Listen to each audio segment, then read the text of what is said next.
Hello and welcome to episode 2 of the Liberated Leadership Interview Series. Today I'm joined by Jonah Jones. Jonah is an expert in product development, product design, and of course in leadership. Jonah has worked for such renowned companies as Meta and Google on apps such as Facebook Share and Google Maps.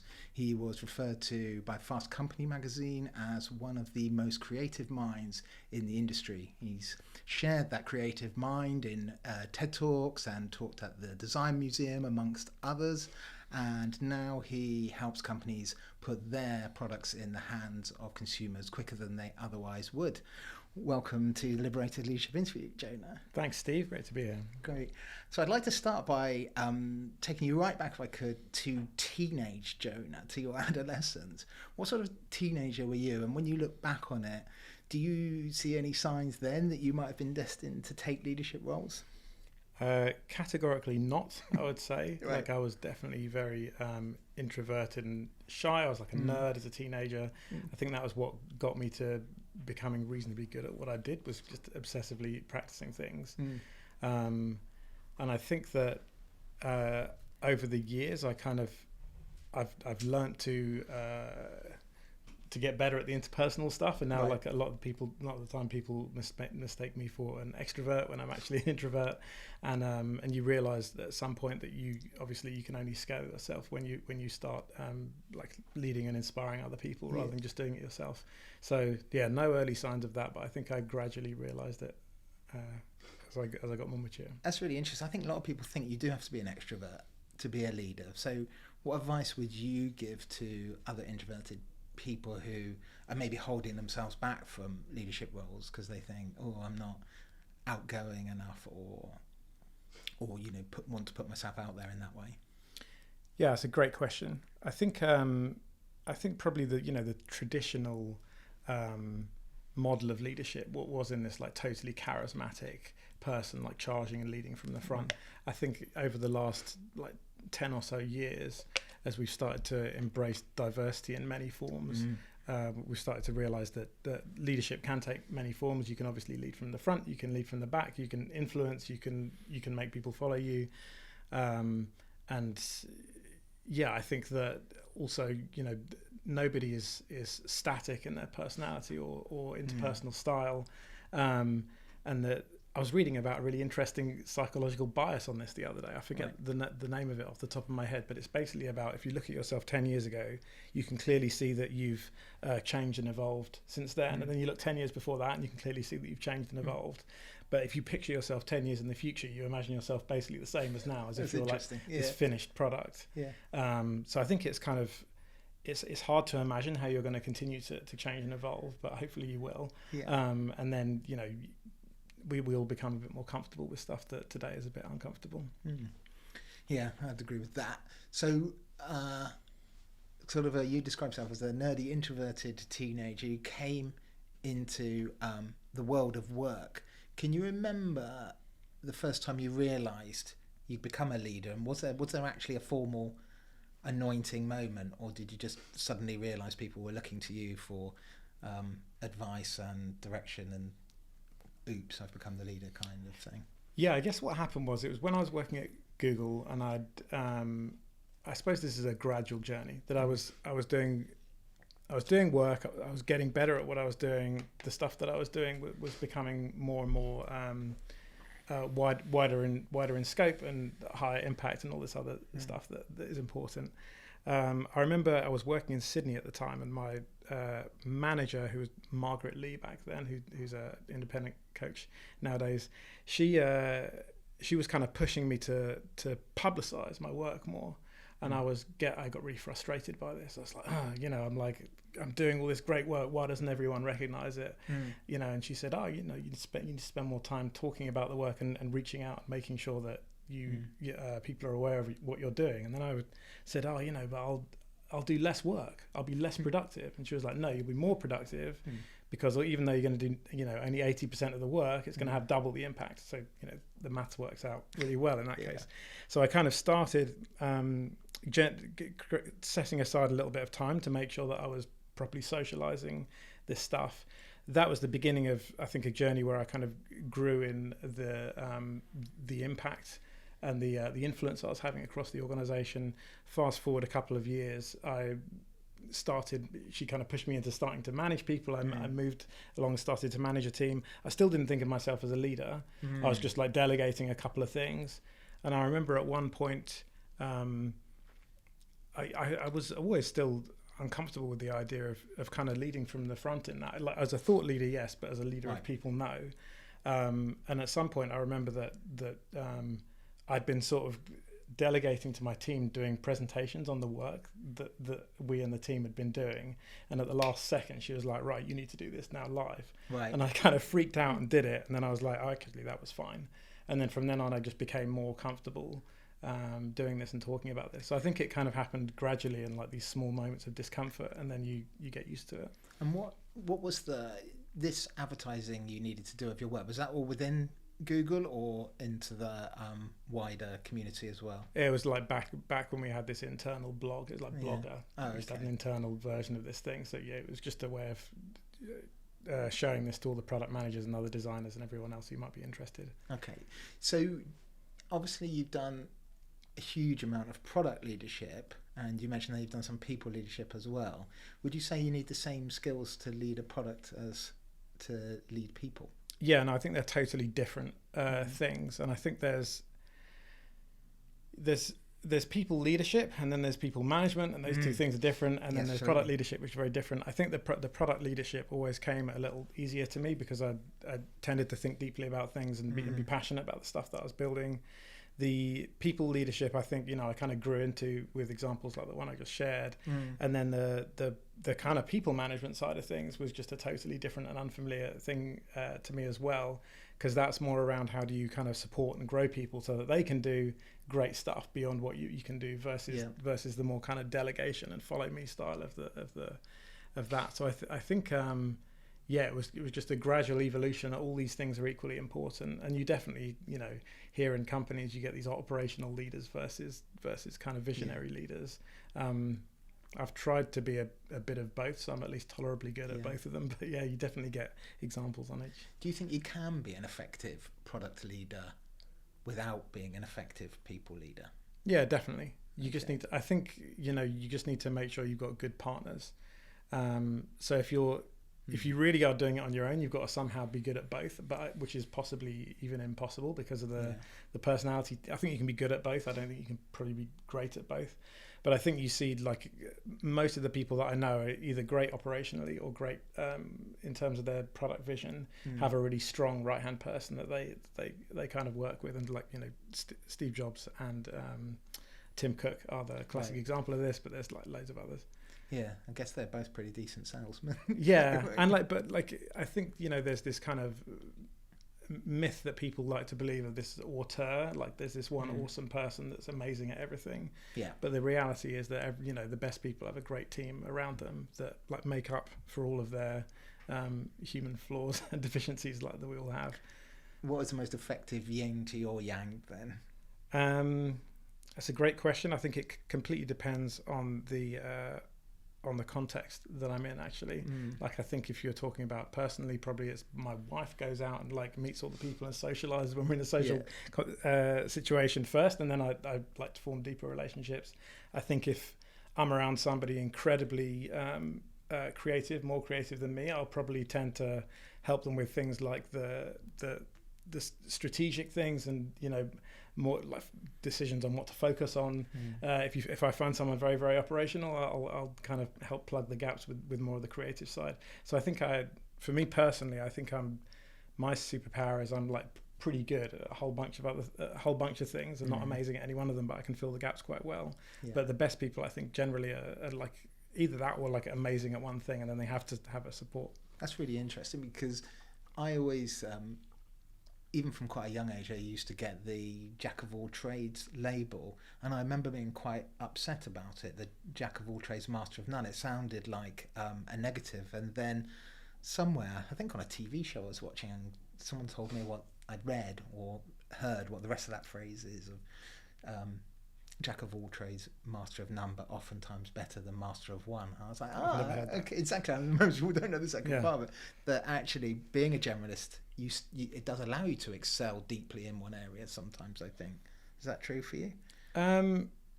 Yeah, look, I think that the one thing I'm good at is being interested in loads of different stuff. So I've always been interested in like storytelling and like filmmaking. I used to make some little films. Psychology, I've always been fascinated about that.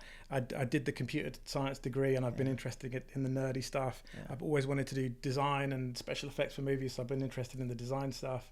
You know, I've been interested in loads of different things, and then I'm lucky enough that my brain is quite good at making connections between these things that don't seem connected.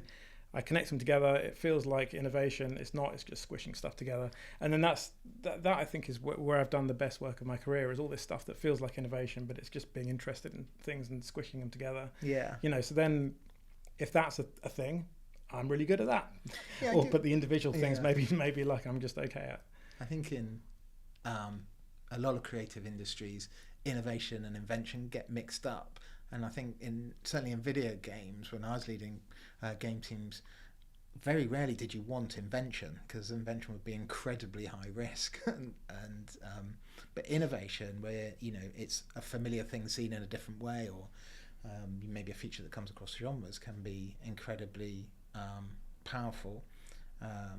So I think what you're describing is creativity and innovation together, actually. Yeah, I mean, the way I think about this nowadays is innovation is just like one of the tools in your tool belt to achieve an outcome, right? So I always kind of smile when I hear about companies or teams that have innovation teams, and it's like, innovation is not the goal. Nobody wants innovation. People want an outcome, which is to be, have a need met, or to be entertained, or to solve a problem that they have. And you want to be innovating on the least number of things possible to achieve that outcome in the most effective, and cost-effective way, right? And then sometimes you have to innovate on something, but you don't want to be innovating on everything all at once. So one of the things that happens when I work with startups, often you'll meet a really ambitious founder, and they're like, we want every part of this to be the best in the industry, and it's like, well, do you really? That's like 10 years of work, and like you're going to run out of money. And you don't need to do that. You just need to innovate on one or two really important things. So I think a lot of the challenge is figuring out what to innovate on, and what to just be good enough, and just to be fast.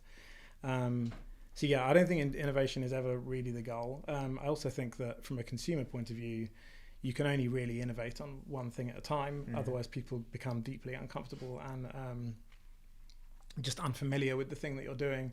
I think, this is going to date this interview if people look back on it, but like looking at the Apple Vision Pro that's just been announced, the thing that's so interesting about that is this spatial computing headset on your face has the potential just to completely reinvent and reimagine literally everything about computing.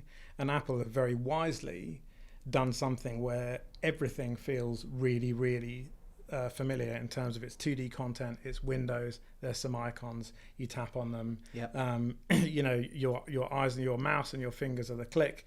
Like basically everything is familiar to you, including the programs and even the iconography and all of it. The only thing that's unfamiliar is it's floating in space. And like they could have gone all the way with like we don't have an app-based model, we're not having icons anymore, and things are registering with the plants and the window, and everything's three-dimensional and growing out of the ground and all this. Maybe that is the end vision. You can't do that from day one. You gotta be familiar and just change one thing at a time. That's a way in for people that connects them with something they're already familiar with. We struggled with that with when I was working at Oculus a lot. It's like of all the things you could be innovating on, figure out what is the one that matters the most, and then push the other ones off. So you've been a leader in some of the best known companies in the world, with Meta working on Facebook and Oculus, and with Google working on Google Maps. Did you have to change the way you led at those companies to adapt to the corporate culture, assuming that they're different between them? I definitely had to change the way that I led, partially the corporate culture, partially just the team. I mean, you only ever really work on a team, so you can kind of like assume what the corporate culture is, but you certainly know what the team and the team surrounding you are like. So at Google, I found myself very much being the more of the visionary who was pushing things forward with a big vision of what things were going to be, and then delegating different parts of it, and then hopefully having your team do it better than you could have done it anyway. Yeah. So basically, though, you're designing the car, and someone's doing the steering wheel, someone's doing the tires, etc., etc. When I went to Facebook, tried to do the same method. Completely, that didn't work at all. Interesting. In Facebook, I was one of my first teams was a sharing team, and that was basically trying to get people to share more stuff on Facebook. It was one of the few times when Facebook had a number that was going down and to the right instead of up and to the right, because people were sharing less personal content because all of the content from like the news and everything else was going up. So with that one, there was no vision of what this thing was going to be like. We just had this shotgun approach of like 30 different ideas, which wouldn't have worked altogether if they'd all succeeded, by the way, and that was fine. So it was just like literally, it was more like being a venture capitalist. You had this portfolio. It was like, bang, we're going to do 30 ideas, see what works, see what doesn't.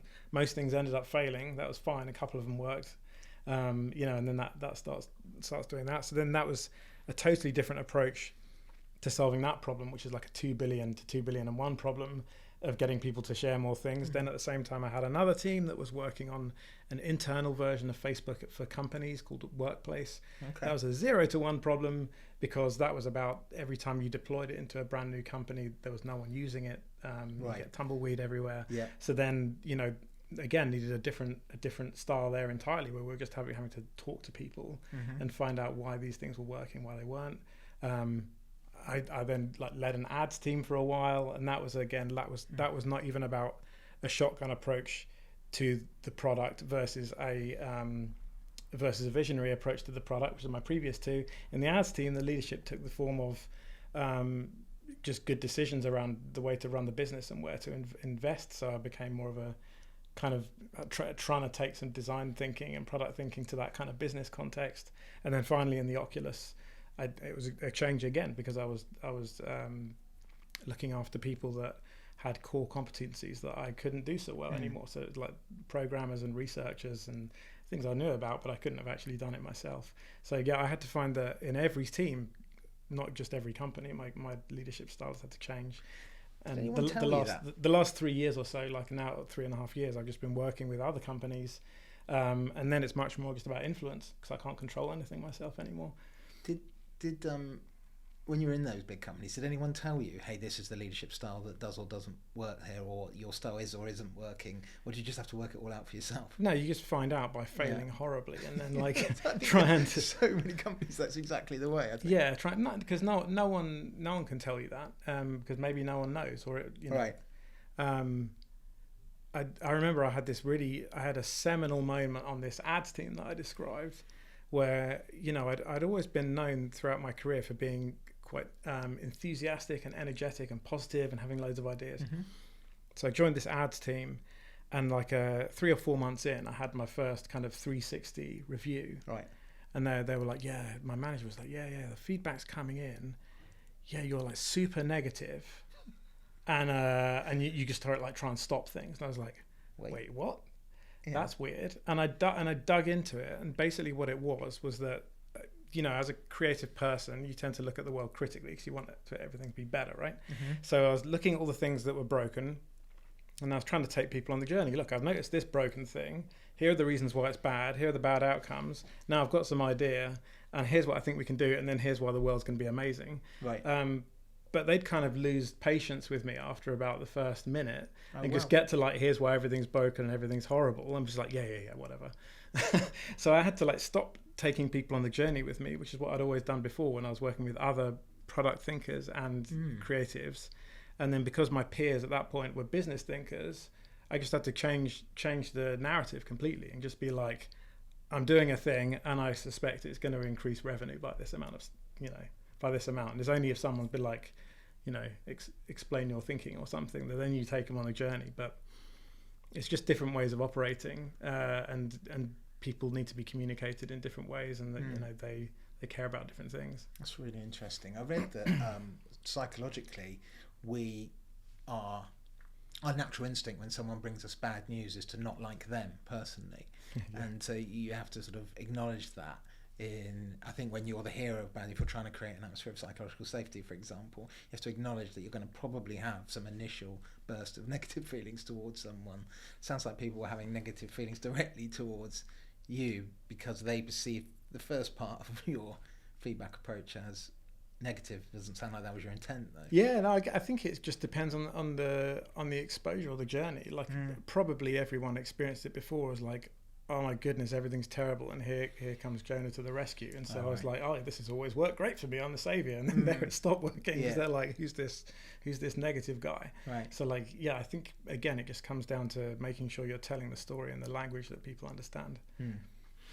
Okay, let's move on to some specifics of leadership style, if that's okay. How do you get people you're leading focused in any product development, video game, or any of the things you've worked on? There's always an excess of ideas. There's way more things that people want to get into the product or the game than could ever get in there. How do you go about getting a team focused in any given period of time? One of the things I think, well, there's a few things on that, because there's a bunch of ways in which this can go wrong.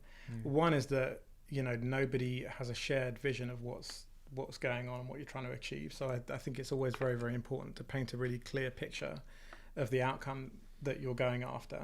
And then, you know, rather than giving people tasks to do, you give people outcomes to go after. And then they can find their own way of achieving that outcome, and they'll already know in advance whether it's succeeded or failed because you gave them the outcome that you wanted, rather than you know, go do this thing. So I think that's one way of making sure that everyone, and also of course making sure they understand that how their outcome plugs into the larger outcome and the goal of what you're doing. So I think part of that is painting a good shared picture and giving people the outcomes. Love that. Yeah, the outcomes to go after. Manage the outcome, not the output, for sure. Yeah, because it's the outcome we want. That's what the ultimate user's going to care about, right? Yeah, and I think the other thing with it, especially with, I mean, I think this is probably harder with a video game than it is with a piece of software, but most software that you're doing is not a purely entertainment thing. Like most of it has a goal that you're trying to achieve. Some utility. Right, and so. Obviously, as creators, we all want everything to be as good as it can possibly be, and that's an infinitely long task. So I think it's often really, really useful to define all of the non-goals and all the things that you aren't going after even more clearly than the things that you are. Great point. That's really good, and I'm a big fan of trying to articulate values as well. You know, that when presented with two reasonable decisions, we always choose we always choose speed over quality, for example, if there's a trade-off, or something like that, where there are two reasonable things. And I think a lot of those can resolve arguments and make people move faster and with more clarity.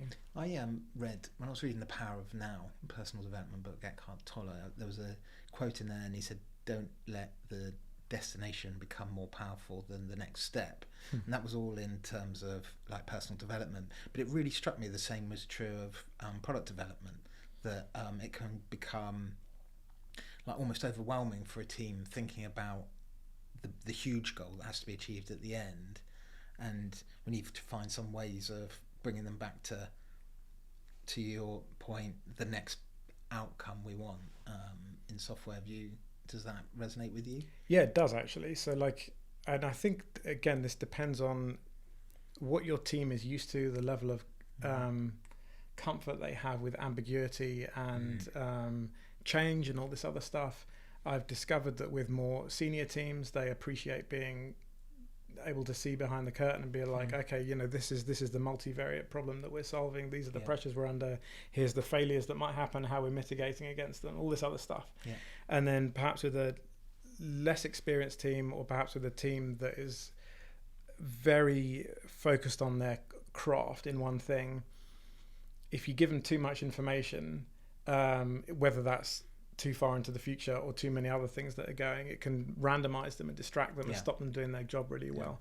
So I've definitely made that mistake before as well. Me too. Like, so yeah, I think it's quite good to just, I'm a big fan of just having explicit conversations with people, just to say, you know, what level of exposure do you want to all this stuff that's going on, and then you just give it to them, And then if they want more, you can always ask me if you're interested in more.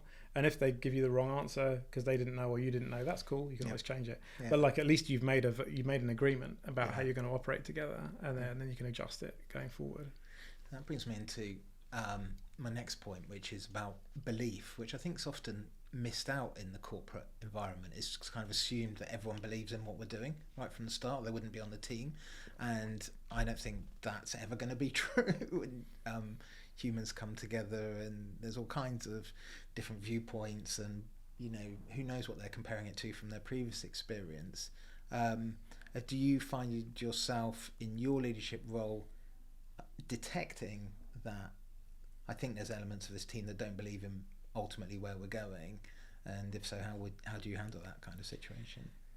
Yeah, that's tough, isn't it? And I think that in times of plenty, that probably is less of a problem because there is any number of jobs and roles and teams that people can join. And in times of famine, it's less good. So we're kind of in that more now. But that's a good point. I also think there's a difference between people believing in you versus believing in the thing that they're doing. Absolutely. So I think as long as you've got one of them, you're all right. Yeah, that's a really good point. But if you've got neither, then that's a problem because you don't want people who don't believe in either passionately don't believe in you or passionately don't believe in the product, because that'll be toxic. It's going to create bad undercurrents, all the other stuff. So I think that, if you find people that don't believe in thankfully I've rarely had this problem, but like if you find people that don't believe in these things, then you've got they're not an enemy or anything, but there's just a bad fit. So it's like, well, that's bad for us, it's bad for them, it's bad for everyone. So it's like, well, how can we help that fit to become better, either by having them influence the way that the team is going, or having the team influence the way that they're thinking, or helping them to find a team that they're going to be more comfortable in and will believe in, because we all only live once, and you want to be doing stuff that what you believe is for the best. I love your distinction there between believing in you and believing in what we're doing, because I think I could have saved myself a huge amount of pain earlier in my life if I'd stopped mistaking one for the other, of taking everything personally and thinking it's all about me. That if that distinction would have really helped. Have you always managed to keep those two things separate? No, you figure this out as you go along, and like, again, especially if you're working for a big company, it might be that you don't believe in the small thing that you're doing right now, but maybe you're willing to take that because you're into the big thing. So we all have to disagree and commit to some degree. I do think it's interesting. One of the pieces of advice I was given, but like midway through my career as a leader, was that you basically had to mirror the communications that were coming down from the CEO or something. And so like I initially had really disliked this kind of piece of guidance because it felt inauthentic. Because I wanted to be able to say to my team, hey, listen, we're being told to do this. Personally, I don't agree with it. Right. But we're going to do it anyway. The problem with that, though, is that you're splitting and you're creating an us and them situation. So that's bad. But also, you don't want to be just blindly being like, I'm some robot or automaton that is just mirroring stuff, because then you lose authenticity and credibility with the team. So I think finding the balance there of being like, look, there's different ways of looking at this. Personally, I would do this other way, but this, our leader has told us to do it this way. They know what they're talking about. I've been wrong before, so I'm going to believe in them. So let's follow this through. And are you with me? So you can still have some authenticity, but without splitting yourself away from what the broader company is doing. But it's a balance. And that, I think, is a natural lead into the next pillar, which for me is trust, which again is another thing that sometimes seems to be assumed. Well, of course, everyone trusts each other, but I think that's a foolish mistake to think that trust is automatic as well. I think possibly I read a survey recently saying 81% of employees, it was a Gartner survey, don't trust their current employer, and it's that apparently has got significantly worse since COVID, and not massively surprising. What are the deliberate steps you found effective to build trust in you as a leader? I mean, I think trust all up is a problem, and you often find issues of trust amongst the team as well. So one of the things that I do a lot is work with companies and teams on their kind of product and design critique culture, Yes. right? Which is where, you know, everyone in the team will be in a room. You try and keep it relatively small, like, you know, 6, 7, 8 people, and everyone says, oh, you know, here's something I'm working on here. I need some feedback. Now in teams with a less functional culture, you might find that nobody's willing to share anything, or they're only going to share stuff that they already know is finished, so they're not going to open themselves up. Or perhaps they'll be forced to share something and they'll be super defensive, or perhaps they'll go in and they'll just be like trying to show how smart they are by kind of like criticizing everyone else's thing. And ultimately, you know, you only build true trust in a team where people are going into it open-hearted and giving advice, assuming good intent to all of their peers, also ready to hear in a non-defensive way some feedback on their work. And the goal is that they get better by the team, and then if the team gets strong, you know, if your peers and your team gets better, you all get better. So it's only by becoming vulnerable that you all create better work. But that's really difficult because most people don't trust each other, and they feel like we're in competition with each other somehow, because maybe you're going to get promoted and I won't, so I want to look better than you and make you look stupid, and all these other things. And, you know, it's easy to fall into that trap. Especially given that there is some truth to it. Yes, but like, of course. but the real truth is that a well-functioning team is the one that's going to absolutely fly, and they work by going with each other. So I think part of it is building that trust, and then as a leader, if you've managed to create that trust with the team, then you inherently like gain some of that trust as well. But again, by being vulnerable, by being honest, by showing that you're fallible and human, but also like making some good decisions, hopefully, and like getting people behind you. I do think vulnerability is the key, but it's just not instinctive, is it? We're just not cultured into it. And I think especially when we go into leadership roles, I think I certainly made the mistake, certainly in my early 20s when I first went into leadership roles, of thinking I'm supposed to know everything, supposed to you know, have all the answers, must be strong, and subsequently found out that was the exact opposite of the truth. And what teams wanted was a human being leading them, really. Which is not meaning you don't provide direction and inspiration, of course, but you can admit you're wrong as well. Yeah, I mean, look, I feel like 1/3 of my job at this point is just asking questions, not having answers. Another third is telling stories, and then maybe 1/3 is like giving a little bit of guidance and direction. But yeah, you don't have to have the answers. It's impossible. We touched on this a little earlier then. So particularly when you're coaching teams now,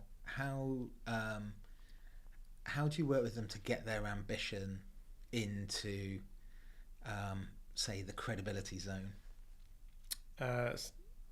Rephrase that. So in the sense of, so you've got this founder you were talking about earlier who wants innovation in every single aspect, and you're like, well, that's 10 years if ever.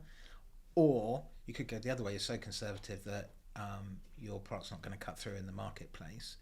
How do you help people find the sweet spot, the mastery zone, if you like, between those sort of slightly beyond what we know we can do, but short of the snap zone of what we know we can't do? Yeah, interesting. And I think that depends on the team and their ability to do that. Some teams are going to be awesome at innovating, others are going to be less so. So you've got to work with the team.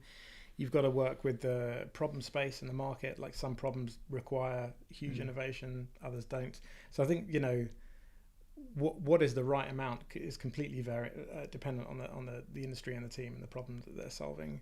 But then once you've got that, I think, you know, going back to the thing we talked about before of defining your goals, defining your non-goals, defining success up front, so you know what success looks like. Then you can say, you know, if we're doing this one thing and we're not doing these other 9 things, and the one number that we expect to be a reasonable approximation of success in this is this, then when people come along and be like, right, I've got this brilliant idea, we're going to like completely revamp the settings page, and you're like, how exactly is that going to improve our top line growth, which is the one thing that we care about? You're like, yeah, fair enough, it's not. So you've got a razor that you can bring it all back to. That makes exactly. a lot of sense. So I think it's just like working to clarify the story, and then clarify what success is, and then clarify the biggest levers, the biggest things that will influence that success, and then clarify the biggest ways in which to move those levers, and then everything kind of falls out of that. It's like a Let's talk about feedback a little bit then. You've said that you've been a manager, and of course you've had lots of product leadership experience as well. And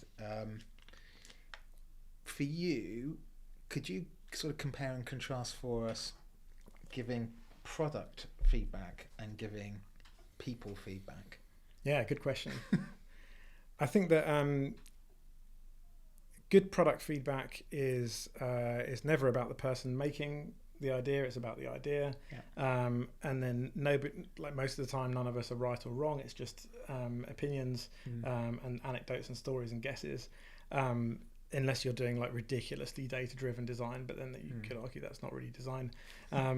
So yeah, I think, when we're looking at the work, you try and distance yourself from the work as much as possible. You talk about the work, you don't make it personal. As I said before, you assume good intent. I'm not like, what were you thinking? You must be an idiot to have done this. I'm more like, well, I assume you're a rational and, reasonable person. So I'd love to know what were your goals with this thing, and let's examine those, see if we could achieve them in some better ways. So just having some generosity in the way that we go with that. So it's more about the output. What are you doing? I think when you're dealing with people feedback, you're not looking at the intent or any of that stuff, because you're not in someone's mind. You can just examine behaviors and outcomes. So I can never again say, like, let's imagine you're going into, you're being really like angry and pointed with all the people in the room. You just try and be like, look, the way that you're expressing yourself is having this impact on people, or people are feeling this thing or something. So like, you try and address the behavior and not the person. It's not their personality.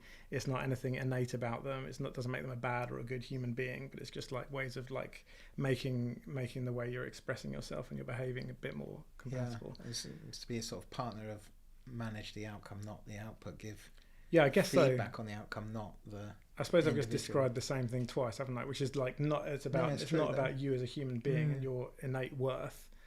It's none of that. It's just about how is your work landing, which is definitely not you, and then it's how is your behaviours landing, which is a bit more you, but it's still not really you, in terms of your true self. Yeah, I think you also touched on something really important, which is discovery of how we react. Like, we do an increment on our product, or whatever that may be, and then we review it together, and it may or may not be what we expected it to be.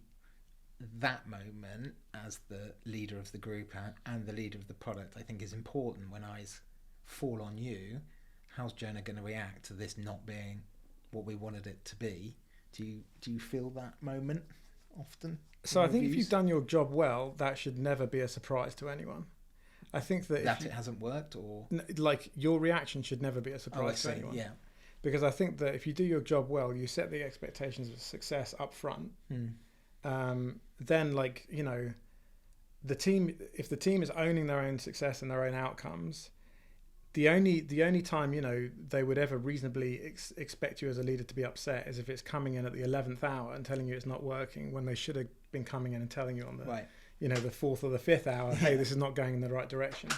So I would always say, like, I'll never be upset if something's not working. You just got to keep the communication open, because we're a team. We're going to fix this together. We'll figure stuff out. So I think the only thing that's bad is a surprise that could have been averted with better communication. So I think nobody should ever be in any surprise about the way I'm going to react to something, because they already know we've already agreed on what success is. And there shouldn't be any surprises, unless it literally just happened in the last week or so since we last spoke. It assumes a degree of consistency on your part. Well, then that's reasonable to be upset with me if I've been inconsistent. Yeah. And then I can say, well, look, that new information has come in. And that's reasonable too. So it's just about having a contract of, like, you can expect me as a leader to be consistent and to set expectations with you, and then to adhere to these. But I expect from you to communicate back with me and tell me if things are going on that I need to help fix. Brilliant. Do you think, we mentioned authenticity, the importance of being authentic earlier. Do you think it's possible to be 100% authentic as a leader? No. I mean, look, there was a period when I was working at Meta / Facebook that I was having these weekly meetings with Mark Zuckerberg. Right. And at the time, he was very all in on the fact that we have one true, authentic self, and that should be expressed on the Facebook platform. And I was politely disagreeing with him on that at the time, because I was saying, look, if you're a school teacher of 6-year-olds, you're probably not going out drinking alcohol, swearing, etc., and maybe you are doing with that with your friends. That's not you being inauthentic. That's just different roles that you're playing, and they can all be authentic. So I think that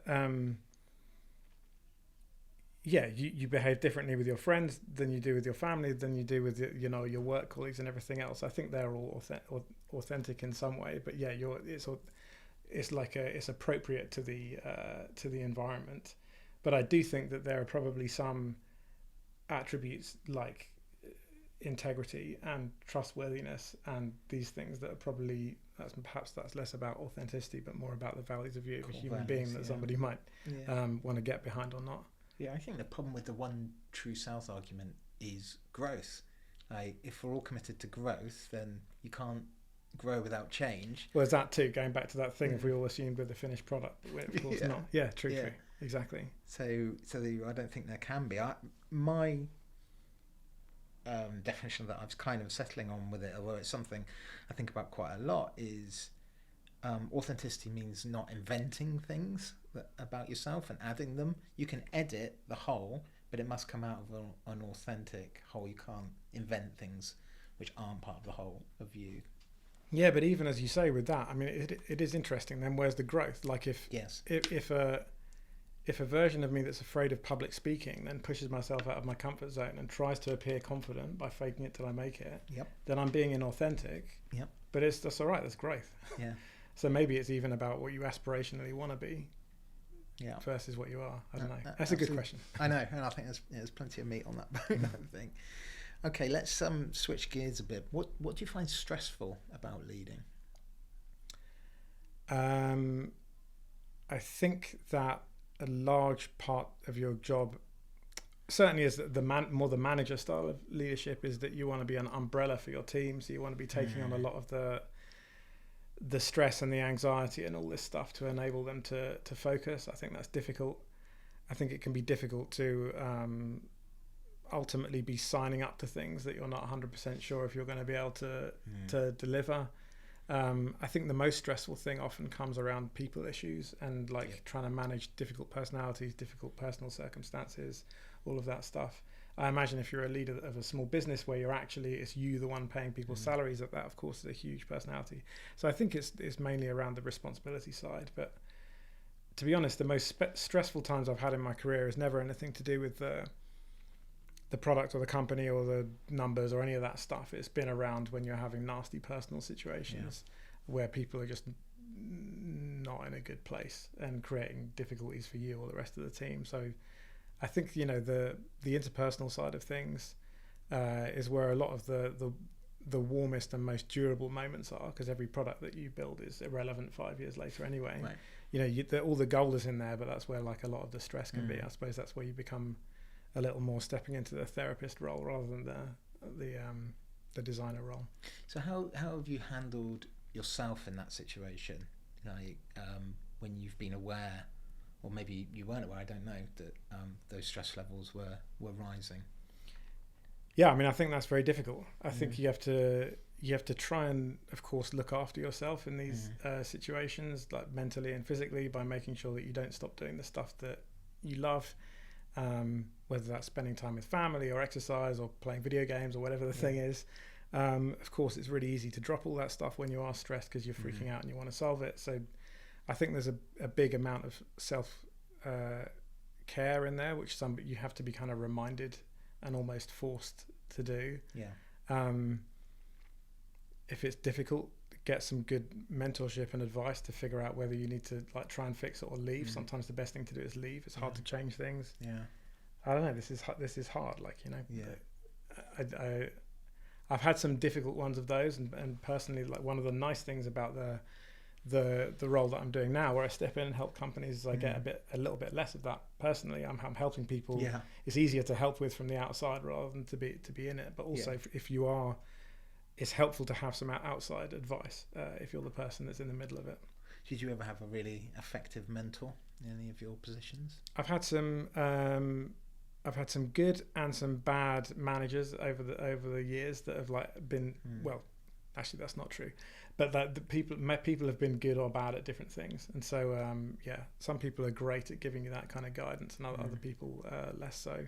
But I do think that it's very helpful where somebody enables you to take a different lens on the situation and look at things in a different way, and often that can be when they're outside of the situation quite substantially. What do you love most about leading? I think it's a wonderful feeling to feel like you've built something that makes the world just a tiny bit better, if you're lucky enough to be in a position to do that, whether you've slightly improved someone's day by making a nice video game, or slightly saved people a few minutes by helping them get around the city more effectively, or any of these other things. I think that's wonderful, and obviously the more of a leadership position you're in, the more you get to influence that, because the scale of what you're doing has grown. I think it's wonderful to be able to take people who are early in their career and make a bet on them and see some potential and see them grow, especially when you see people that maybe have struggled to have opportunities in the past because, of like diversity issues and et cetera. So it's nice to feel like you've made an impact in the world with the stuff you've made. It's nice to feel like you've had a positive impact on people's lives. If you've managed to make a small impact in the way a positive impact in the way that they're growing professionally or personally. So I think it's about that. It's about being able to just very slightly move the needle on some important stuff. So you've done some really well-known things in product across your career. I'm wondering now, as I listen to you talk there, what's the thing you're most proud of? Is it a product thing? Is it something you achieve with people? Is it something else entirely? I think on the product side, I still really enjoyed all the stuff I did with Google Maps, probably because I got so deeply into that, and it's and a you product. were there right at the start of that, weren't you? I mean, not exactly the start, but like fairly early on. And I grew from doing small features to taking on a much wider responsibility. So I'm still proud of that, just because I still love that product and lots of people love that product. It's like a broadly positive thing in the world that people love, so that's really cool. I'm proud of some of the work that I did when I was at Meta, where I was, I quite often recruited some, like the first females onto all male teams, and tried to, kickstart that stuff. And then you'd have all this feedback of like, oh, they're being really quiet in this room full of alpha males who are all shouting over each other. It's like, that's what diversity looks like. It's not like trying to make them act like an alpha male. It's about changing the behavior of the group to actually listen to them and actually benefit from some of this stuff. So some of the work there I did, I'm quite proud of, but that's more about the people, and the maps thing is more about the product. And I think you can take good lessons and learnings from each of the teams that you're in. Excellent. And how do you continue to learn and grow as a leader? Yeah, I'm doing it vicariously quite a lot nowadays, actually, because I'm getting to work with like 10 or 15 different companies at any given time. Whereas my growth before was deep but slow, because I'd be on one team for a long period. Now, because I'm dipping in and out on a weekly basis with lots of teams, that it feels like the process of learning has accelerated substantially, because rather than setting one team off and they go away and then they come back and we talk again, it's happening with lots in parallel. So I'm learning a lot through the companies that I work with. I always try to work with companies where we're on a shared growth trajectory. It's not them taking from me and it's not me taking from them. It's where we're growing together, we're getting better together. And then because I'm on that 10 or 15 with 10 or 15 companies in parallel, the other companies are all benefiting from each company that I'm working with. So a lot of that. And then I try not to, like, I read some stuff on Medium or whatever, but like there's so much stuff written, and I feel like you can easily fall into the trap of just reading all of that and feeling like that's a full-time job, and all you're going to do is regurgitate other people's thoughts. So I generally I like to see what's new and what's going on, but I try not to read too much, honestly, and I try and have my own opinions and thoughts on what this stuff is, because right or wrong, at least they're mine. Absolutely. And finally, what's the future for Jonah, and how can people contact you if they want to work with you? That's a great question. I'm terrible at predicting the future. All I know is for now, I'm really enjoying the work that I'm doing, working with, as I say, a small number of companies at kind of seed, Series A, Series B, mostly, especially with companies and teams that are doing good things for the world. I'm really enjoying working with those. So I'm always interested in meeting new people, meeting new companies to potentially collaborate with in future. And, I hope to be continuing this for as long as they find it useful and I find it useful, and growing there. Awesome. Thanks so much for talking with us today. Great. Thanks, Steve. That's the end of episode 2. Please like the video if you have enjoyed it today, and subscribe for future episodes of the Liberated Leadership Interview Series, and we'll be back with you soon. Thanks for watching.